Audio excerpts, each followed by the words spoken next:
शनय पांढऱ्याचे काळे झाले. दुसऱ्या दिवसाची कथा झाली, डोळ्यांनी दिसू लागलं.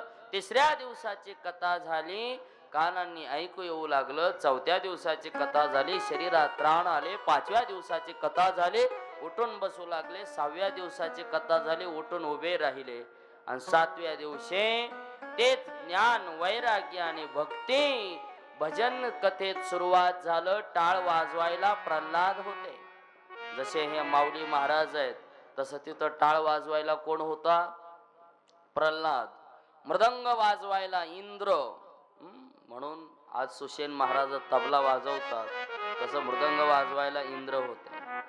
आलापी गाण्यात हुशार होता. आलापी म्हणजे ते असं आ करीत नाही का मोठ्यानं, काही काही एवढं तोंड वाजवतात की आमचे महाराज म्हणायचे, एक जण आलापी गाऊ लागला, चिमणी आली, तिनं अंडे दिले, तिचे पिल्ले उडूनही गेले, तरी ह्याची आलापीच संपणा झालती. तसं आलापी गाण्यामध्ये हुशार होता अर्जुन. अर्जुन गायन करू लागला आणि श्रीकृष्ण गोविंद हरे मुरारे भजनाला प्रारंभ झाला. आणि काय आनंद निर्माण झाला.